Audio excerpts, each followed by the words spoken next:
Hi folks, welcome to the Prepared Homestead. This is Travis. Thank you all for stopping by to watch. If you saw in the news that large weapons depot in Russia that Ukraine struck yesterday, it's a pretty substantial explosion. The official narrative, the official story is that it was just an attack drone that happened to hit a big weapons depot for Russia and blew it up. And I mean, there's one big, huge ball of flame, and then several yards to either side, there's other explosions going off. No word yet on really the extent of the damage, but it looks pretty significant.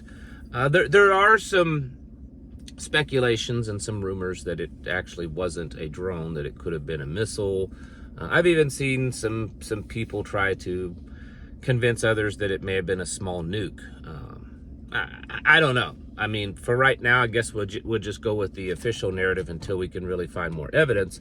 But that's pretty significant. You know, we have yesterday or whatever, or day before, the beeper thing. I guess it was yesterday. The beeper thing going on in Lebanon. It happened in effects in Syria and some in Israel, where several thousand people's pagers blew up. Apparently, Israel infiltrated a shipment and put some explosives on them and then detonated them.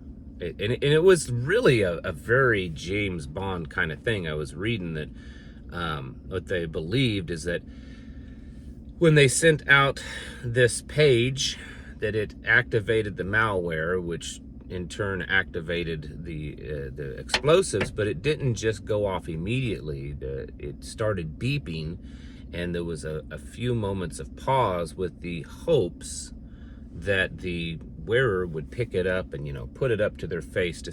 Some of you, if there's any young people here, you're probably sitting there thinking, oh, people talking about these pagers. What's a pager?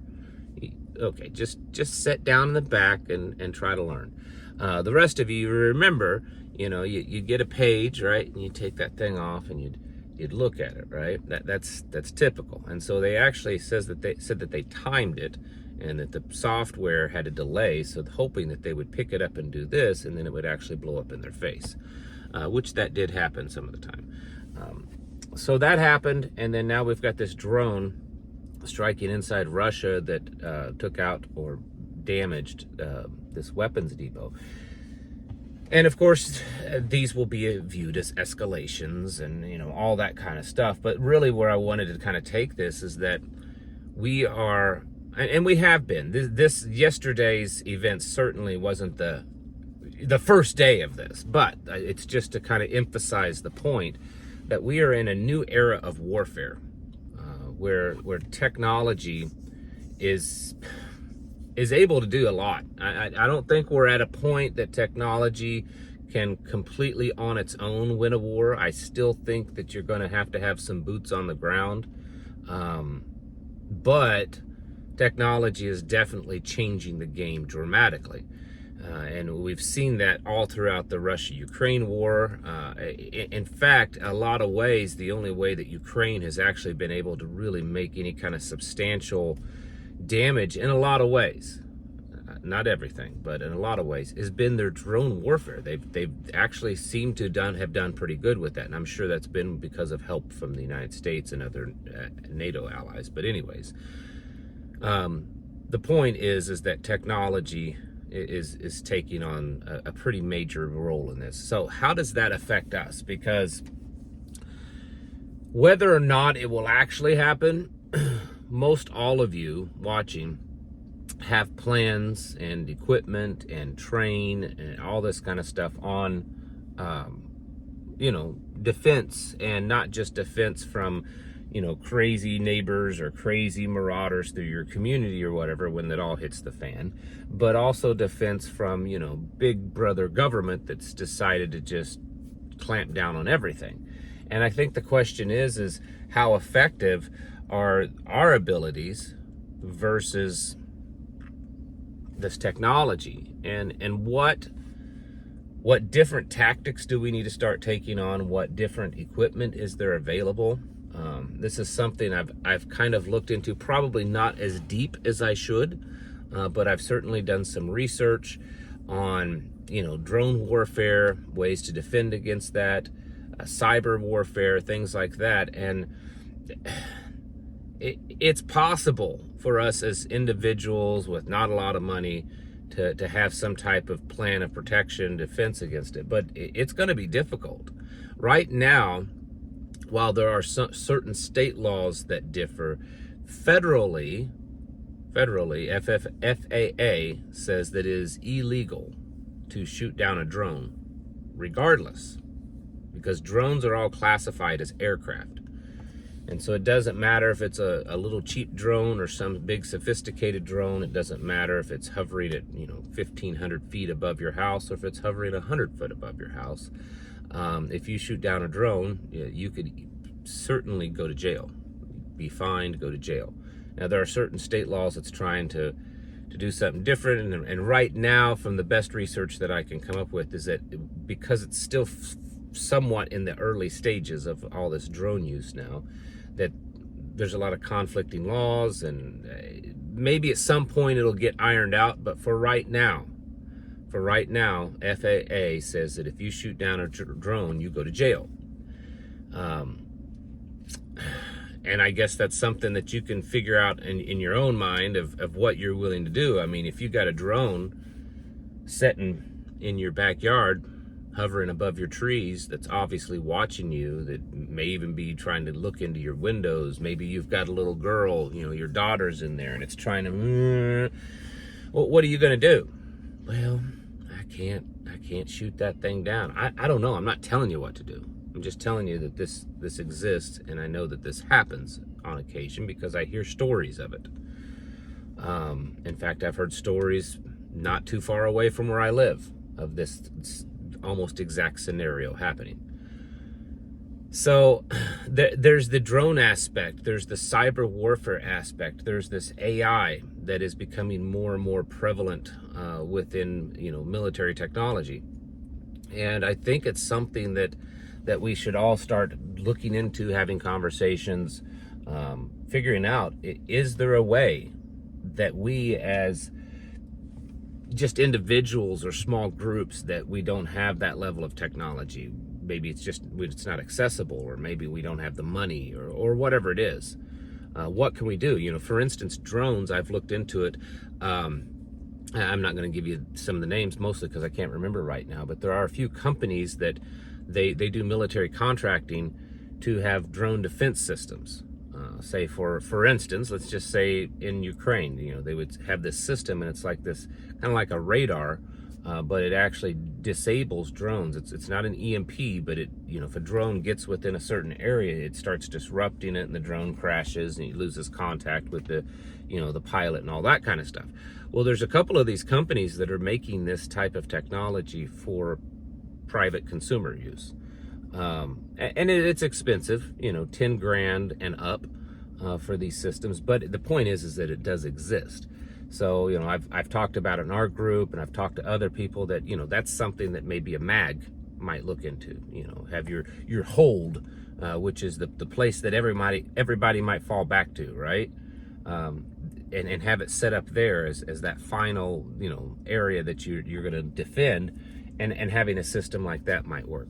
Cyber warfare, I think, honestly, for most folks like us, it's going to have to get to the point that, or it most likely will get to the point that we separate ourselves from technology. I don't know, and I'm not, some of you I'm sure watching are genius level when it comes to technology, cyber, computing, all that kind of stuff, software development, and coding and all that. But I don't think, from what I can understand, that there's enough of a foolproof way to have technology and protect yourself in the end. Right now, yes, it's intrusive. Yes, they're using it to spy on people, but not at the levels that it probably will get to. And when it gets to those levels, I think that we need to have a very tough plan in place that says we separate ourselves. some of you may have the technological capabilities to keep your phone and to be able to program it and do things that it would be protected. But I think the average person is not going to be able to do that. And that's going to be hard. I think people are attached to them. There's this fear of, oh, well, if I have to ditch my phone, how am I going to be in contact with people and all this kind of stuff? It's going to be a hard decision to make. I get it. You're going to be worried, are you jumping the gun? Moving too fast? Is it really necessary right now? Maybe I can wait a little longer.